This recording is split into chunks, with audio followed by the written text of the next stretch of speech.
What is going on, everyone? Welcome to another very exciting episode right here on the MIgardener channel. I hope you guys are having a great day because I absolutely am. It's beautiful, it's sunny, it's warm actually. I'm out in a t-shirt, which is kind of unheard of for late October, but I'm not complaining. And I'm also so full. My heart is so full because I'm watching my daughters chase around squirrels, have fun in the garden, and help me break up this garlic here. So I'm just having a great day, and I hope you guys are as well. In today's episode, we're actually planting garlic. Now you might be wondering to yourself, Luke, it seems pretty late to be planting garlic. And it in fact is. It is definitely late to be planting garlic. Ideally, you want to plant garlic about 30 days before your first frost. And that can be found by basically just doing a Google search of your nearest town, your biggest town near you, and just searching first official frost date for fill in the blank. For us, it would be Detroit, Michigan. And so we want to plan 30 days before that date to put our garlic in the ground. But if you're like me and life gets in the way and things just kind of happen and you don't get around to planting your garlic until after your first frost date, the end of October, you can still plant garlic. There's still ways to get success. You just have to take a few extra steps, and that's what I'm going to show you today. These steps actually come from our old Amish farmer friend 2 towns north of here that we talk so often about. And he actually taught me how to plant garlic later because a lot of times they cannot get garlic in the ground depending on how their corn season goes. See, their garlic actually follows corn. The Amish farmer that I talk so often about plants his garlic in the same location he plants his corn. The only issue with that is if the season is very wet or is off to a slow start and it takes longer to go into the season to dry, a lot of their field corn, their flint corn, and their animal feed takes a long time to dry off on the stalk because they don't bring it into the shed and hang dry it like they do with beans and wheat and other things like that. They will actually let it field dry. So if you have a really late season, you might get a first frost before your corn's ready to pull off the field, and you still want to plant your next season's crops, which would be garlic. And so the reason why this actually works is because we use a soil additive. And he actually told me that this has worked for him for decades. He's been doing this his whole life, and he's actually learned from his grandparents to use this method, and that's by using the soil additive of sulfur. You can go to any hardware store, any garden supply store, and get pelletized sulfur. Pelletized sulfur, which I have a big bag. You might have seen it in the shed when I was grabbing my garlic. This right here is just a bag of Martin pelletized sulfur. It is completely organic. Sulfur is a natural compound found. It's a natural element found in the earth, and basically it increases the acidity of the soil. The reason why you want to do this is because later and later in the season, there's more soil-borne funguses and bacteria that are found in damp, cold soil that can rot away your garlic cloves. And so the reason why you typically plant it about 30 days before your first frost date is because the soil is still warmer, the weather's still warmer, and you get a little bit more time to get the garlic established before that cold, damp season sets in. And so since we don't have that luxury, we need to use this pelletized sulfur to increase the acidity, which basically helps to not necessarily sterilize the soil, but a lot of these bacteria and fungi, they do not have the ability to colonize soil that has a certain pH. And so what we're shooting for is a pH of right around 5.5 to 5. It's not very acidic, but it's acidic enough to where it creates a hospitable environment, or an inhospitable environment for the bacteria and fungi to thrive in. It's very, very similar to when you spray your tomato plants down with a baking soda spray. It changes the pH of the leaf surface so that blights and powdery mildews can't form on the leaves. It's exactly the same concept, but we're just doing it in the soil. And that's really all that you have to do that's different. You still are going to fertilize the same, you still are going to amend the soil the same. The only thing you're going to do is add the sulfur. So this is the pelletized sulfur that we use. Like I said, it's 90% sulfur, made by Martin. I just picked this up from our local hardware store, and it is pelletized.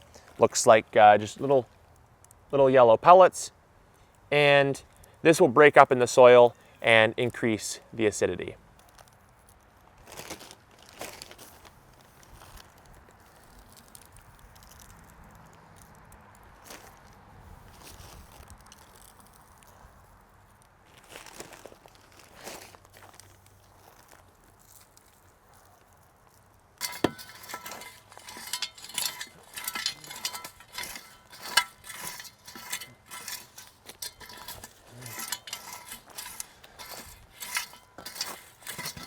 All right, and now all we have to do is plant the garlic. We got the bed all amended, it's ready to go. And so we're just gonna plant our garlic like we would normally. Nothing else has to be different. So all we're going to do is we're gonna take our garlic and we're gonna plant it. We're gonna plant it the papery tip up and the basal tip faces down. The basal tip is what forms the roots, so those are gonna go down. And we're just gonna plant it about 2 inches deep in the soil. And we're gonna space each garlic head or garlic clove about 3 inches apart.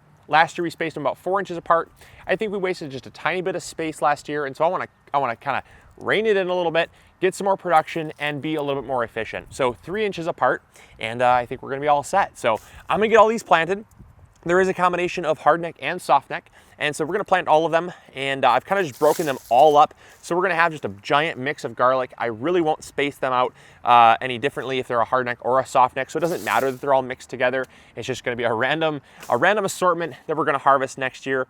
And that's because you know, for me, I like to save my own garlic from seed. These are all stuff that we've grown in the past from this last year. We've also saved those from years past as well. So in the end, I'm just really gonna pick the healthiest of the healthy to start them. I really don't care what the names are because they stay in our family. We just keep growing the same ones over and over again, and we just keep picking the healthiest ones. So as long as they're healthy, and as long as they're ones that we've grown, I really don't care if they're an Amish rocambole, if they're a chestnut red, if they're a German extra hardy, because garlic is kind of garlic for us. We just eat it and we love it, and yeah, so it doesn't really matter that they're all mixed up anyways. But all right, sounds good. We're just gonna plant this up, and then the final thing we're gonna do is just give it a good watering.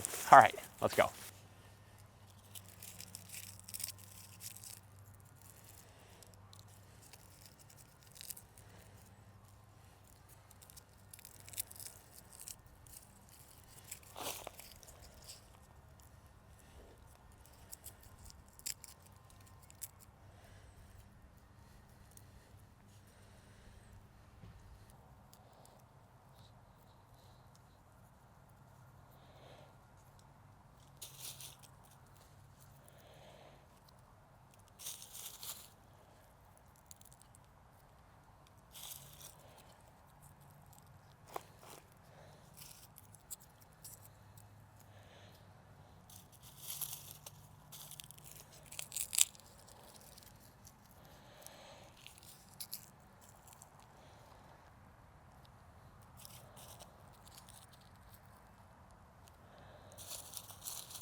All right, just finished planting up the rest of the garlic, and now all we have to do is just give it a watering in and we'll be set. And that is all the information you need to know to grow late fall garlic. I hope you guys enjoyed. I hope you learned something new. If you did, make sure to throw a like up there. It really helps spread this video around to more people that could use this information. If you have some friends that would enjoy this information, make sure to share this video with them.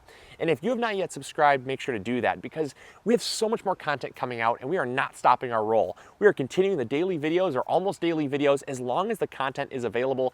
And then after this content kind of runs out, we're gonna be moving indoors for our indoor gardening series. So the gardening information never stops here on this channel. So if you have not yet subscribed, make sure to do that. And also one last little PSA is if you still need garlic to plant and you do not have a source for it yet, go check out MIgardener.com. We overbought this year, and so anything else that's left over, we have as a fire sale because we don't want it sitting around and going to waste. So if you still need some garlic, make sure to check out MIgardener.com. I think we still have 3 varieties available, 3 out of the, I think 7 or 8 different varieties we carried this year, and we have it for $2 a head. That is steeply discounted from what we normally have it priced at, but that way we're getting it out, we're getting it into the hands of people that can use it and grow it, and hopefully this video inspired you to at least grow garlic. It is one of the most rewarding things that you can grow as a gardener because at 75 cents to $1 a head at your local grocery store, it is something that adds up if you're a family that eats a lot of garlic. For us, we save several $100s a year in just garlic alone by growing it ourselves. And that is a huge benefit if we want to take a vacation or, you know, put money away in our emergency fund. That money that we normally spend on garlic is actually being saved and can be put towards those luxuries or those essentials, and we don't have to worry as much about constantly having to go to the store and spend money because we're growing it ourselves. And also, it's so much higher quality. You know, the flavor, it's not sitting around for months on the shelf at the grocery store. You're literally growing it yourself, you're harvesting it at peak freshness, and it just tastes so much better. So I hope you guys enjoyed. I hope you learned something new. And as always, we'll catch you all on the next episode. Grow big or go home. Bye.